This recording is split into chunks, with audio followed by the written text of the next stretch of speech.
5. Saya Sarah Mega Cantika sebagai moderator dan rekan saya Amelia Novita. Saya Elmi Hairani. Baik, berdirinya kelompok kami di sini ya, ingin menyampaikan hasil diskusi kami yang berjudul pendidikan anti korupsi sebagai karakter building. Baik, langsung saja kita masuk pada materi yang pertama, yaitu tentang pengertian karakter building yang akan disampaikan oleh Elmi Hairani. Baik, di sini saya akan menjelaskan yang pertama itu ada pengertian karakter building atau membangun karakter. Jadi ini terdiri dari dua suku kata yang membangun, arti bahasa Inggrisnya itu to build, dan karakter itu bahasa Inggrisnya character, yang mempunyai sifat seseorang, yaitu membangun atau membimbing atau membina atau mendirikan sifat seseorang. Sedangkan karakter itu ada akhlak yang mempunyai sifat akhlak kepribadian masing-masing, dan watak, terus kepribadian mereka masing-masing itu mereka mempunyai masing-masing dan tidak bisa kita dapat ubah-ubah. Jadi pengertian karakter building ini adalah proses membentuk kepribadian seseorang agar memiliki sikap, perilaku, dan nilai-nilai yang baik. Sedangkan seperti kayak kejujuran, bertanggung jawab, itu harus kita perilaku dengan secara pribadi dan kita harus lakuin sejak dini. Dan pribadi ini terhadap sesama seperti apa tujuannya? Agar seseorang dapat bisa menjadi pribadi yang berakhlak mulia atau bermoral dan bermanfaat bagi lingkungan sekitarnya. Baik, terima kasih atas penyampaian materi yang disampaikan oleh Saudari Elmi Hairani. Selanjutnya, nilai-nilai yang dikembangkan dalam karakter building itu yang akan disampaikan oleh saya sendiri. Baik teman-teman, nilai-nilai yang dikembangkan dalam karakter building ini antara lain ada kejujuran, integritas, tanggung jawab, keadilan, kepedulian, kerja keras, rendah hati, disiplin, kemandirian, toleransi, menghormati, gotong royong, dan cinta kasih, dan masih banyak nilai-nilai yang lainnya. Jadi nilai-nilai seperti kejujuran ini, tanggung jawab, juga integritas dan gotong royong merupakan inti dari karakter building yang juga sejalan dengan pendidikan anti korupsi. Melalui penanaman nilai-nilai ini juga kita diharapkan tidak hanya cerdas secara akademik, tetapi juga kuat secara moral dan sosial. Terus juga pembentukan karakter ini penting agar generasi muda mampu menolak segala bentuk kecurangan dan berkontribusi membangun masyarakat yang adil, jujur, dan berintegritas tinggi. Kedua, saya akan menjelaskan tentang nilai karakter building berbasis kearifan lokal, yaitu di mana upaya membina karakter dengan nilai-nilai yang bersumber dari budaya setempatnya. Jadi yang dimaksud dari karakter building ini berbasis kearifan lokal, yaitu membentuk kepribadian seseorang dengan mengambil nilai-nilai yang baik. Jadi gimana sih mengambil nilai yang baik? Seperti kayak menghargai satu sama lain, terus saling toleransi, terus kayak menghormati yang paling tua, terus yang dimana kita harus mempunyai kepercayaan kepada Tuhannya masing-masing. Jadi nilai-nilai karakter ini bisa dimasukkan dalam pembelajaran dalam kehidupan sehari-hari. Kita harus pelajari sejak ini, dan kita harus dimana kita harus mempunyai pribadi yang baik. Jadi kita tidak boleh yang namanya dimana proses building ini kita tidak boleh menjelek-jelekan teman. Kita harus saling menghormati, saling menghargai satu sama yang lain. Baik teman-teman, selanjutnya yaitu kita memasuki materi membangun karakter building berbasis lokal yang akan disampaikan oleh saya sendiri. Jadi membangun karakter building berbasis kearifan lokal ini dapat dilakukan dengan yang pertama Integritas nilai kearifan lokal dalam pendidikan formal seperti sisipkan cerita, filosofi, bahasa, dan etika lingkungan lokal dalam pelajaran. Jadi artinya ini nilai-nilai lokal seperti cerita rakyat, kemudian pepatah bijak, atau norma adat bisa dimasukkan ke dalam pelajaran. Misal dalam pelajaran bahasa Indonesia disisipkan cerita daerah yang mengandung pesan moral, atau saat belajar PPKN dibahas nilai-nilai seperti gotong royong dan musyawarah dari budaya lokal.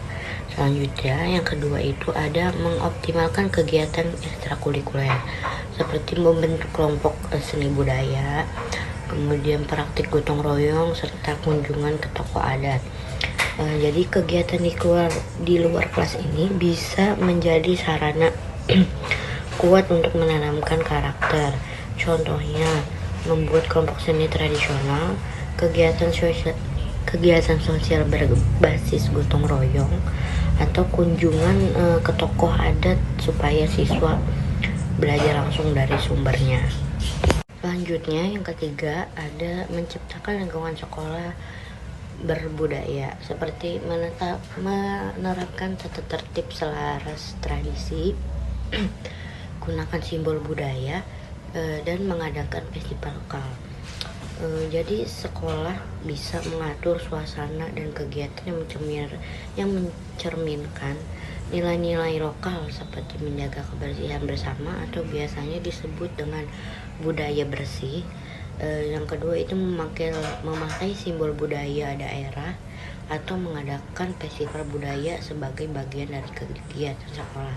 Biasanya yang di sekolah-sekolah itu disebutnya pentas seni. Jadi pentas seni ini bisa membangun karakter building di dalam pentas seninya. Kita bisa tuh membangun karakter building berbasis kearifan lokal. Misalnya lewat pentas seni ini siswa atau peserta didik dapat atau bisa menampilkan tarian tradisional, musik daerah, atau bahkan drama yang mengangkat cerita rakyat. Jadi pentas seni itu bukan cuman buat hiburan, tapi juga bisa mengenalkan nilai-nilai seperti gotong royong, kerja keras, dan cinta tanah air. Selain itu juga peserta didik itu bisa melakukan kegiatan bazar seperti bazar makanan tradisional, pameran pakaian adat, atau lomba permainan daerah. Bisa dibilang pentas seni itu media kreatif sekaligus edukatif untuk membangun karakter positif bagi bangsa.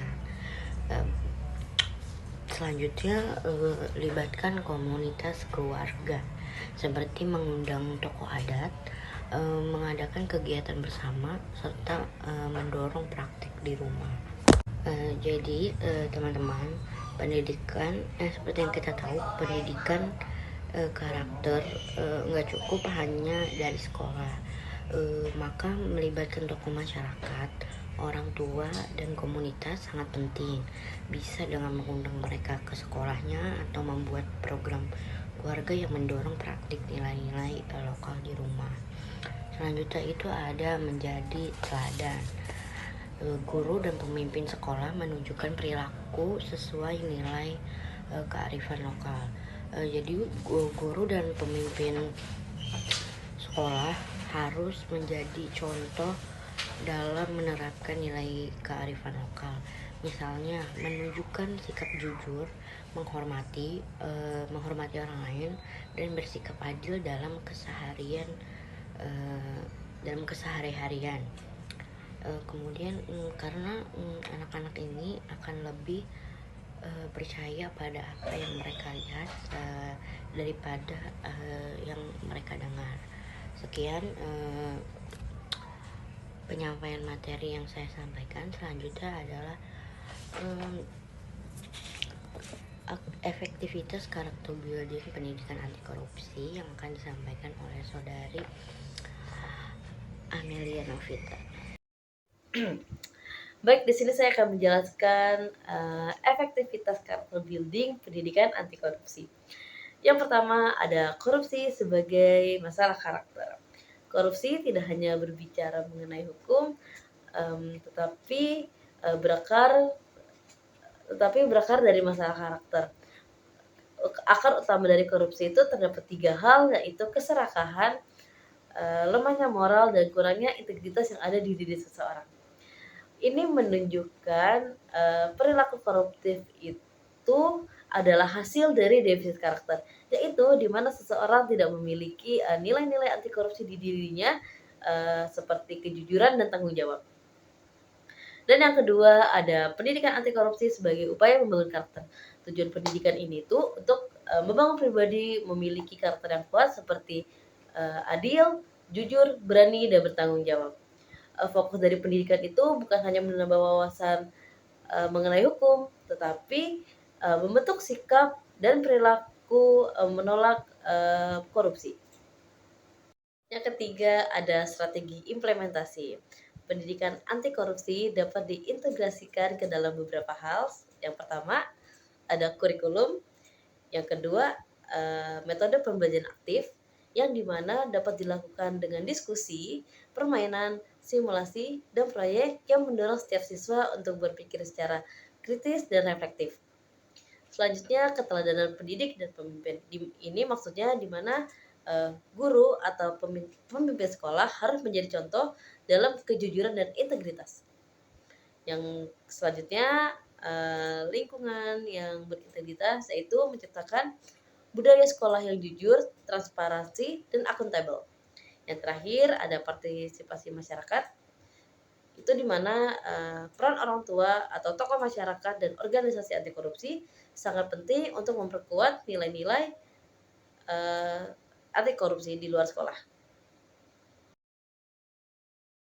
Sekarang kita masuk ke dalam indikator efektivitas. Efektivitas pendidikan anti korupsi terlihat dari perubahan sikap dan perilaku siswa menjadi lebih jujur, bertanggung jawab, dan peduli. Di sini ada beberapa tanda keberhasilan, antara lainnya yang pertama, pemahaman dan kesadaran tentang bahaya korupsi meningkat. Yang kedua, siswa mulai aktif dalam upaya pencegahan korupsi. Yang ketiga, pelanggaran etika dan perilaku koruptif di lingkungan pendidikan menurun.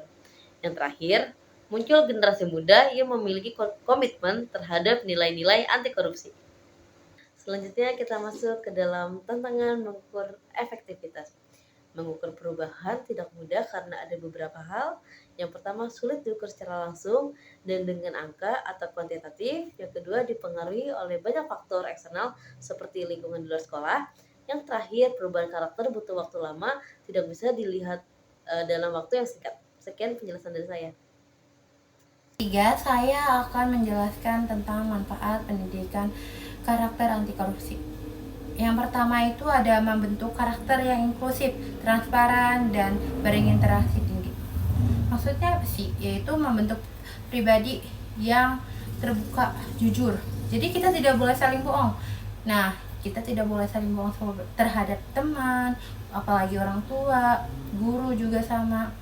Dan kita harus mempunyai integrasi dan pikiran dalam bertindakan. Yang kedua itu ada membentuk kepribadian seseorang dari lahir hingga dewasa. Nah, maksudnya itu membangun karakter dari usia dini sampai dewasa saat ini supaya jadi pribadi kita itu konsisten terhadap beretika. Nah, kayak gimana sih beretika? Kayak kita harus mempunyai adab, kita harus saling menghormati, saling menghargai satu sama lain. Nah, yang ketiga itu membangun generasi yang berintegritas. Nah, jadi menyiapkan generasi muda yang dimana kita harus mempunyai prinsip tidak gampang tergoda sama hal yang curang. Seperti apa sih hal yang curang? Seperti kita membohongi orang tua, membayar UKT. Misalnya kita membayar UKT senilai Rp200.000 dan kita bilang kepada orang tua seharga Rp500.000, dan itu sama aja kita yang namanya kita korupsi terhadap orang tua. Terus kita tidak boleh mencontek saat ujian. Baik, yang keempat itu ada membentuk sikap dan karakter anak bangsa jujur, adil, dan bertanggung jawab. Nah, jadi kita harus menanamkan sikap-sikap jujur kita terhadap guru, terhadap orang tua. Nah, contohnya itu pada orang tua, kita harus yang dimana misalnya kita membayar UKT, karena dari kampus itu seharga Rp300.000. Kita membilang pada orang tua itu seharga Rp500.000. Itu tidak boleh, yang namanya kita curang atau kita korupsi terhadap orang tua. Nah, bertanggung jawab, kita bertanggung jawab sebagai mahasiswa, kita harus kuliah, kita harus menjalankan apa yang disuruh perintah sama dosen, misalnya membuat artikel, terus membuat proposal atau lain sebagainya.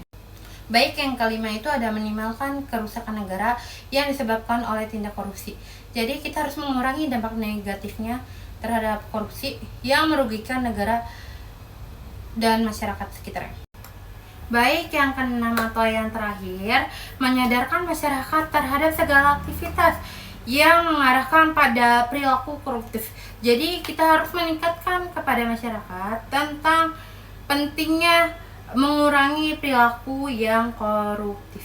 Sekian dari saya, terima kasih. Bye. Terima kasih atas Saudari Elmi untuk penyampaian materinya. Selanjutnya yaitu implementasi pendidikan karakter anti korupsi di sekolah yang akan disampaikan oleh Saudari Amelia Novita. Baik, sekarang kita masuk ke dalam implementasi pendidikan anti korupsi di sekolah. Yang pertama, integrasi ke dalam kurikulum. Yang kedua, kegiatan ekstrakurikuler. Yang ketiga, ada peran guru dan tenaga kependidikan. Yang selanjutnya ada keterlibatan orang tua dan masyarakat. Dan yang terakhir, penilaian dan monitoring. Baik, sekian penyampaian materi yang kelompok kami sampaikan. Sekarang kita memasuki pada kesimpulan, yaitu pendidikan anti korupsi yang ditanamkan sebagai bagian dari pembentukan karakter adalah kunci untuk melahirkan generasi muda yang tidak hanya cerdas tetapi juga memiliki moral yang kuat dan menolak segala bentuk korupsi. Melalui karakter building ini, upaya membentuk generasi berakhlak mulia dan anti korupsi sejak muda dengan fokus pada penanaman nilai-nilai integritas melalui pendidikan yang holistik dan berkelanjutan. Baik, sekian yang dapat kelompok kami sampaikan. Kurang lebihnya mohon maaf. Wassalamualaikum warahmatullahi wabarakatuh.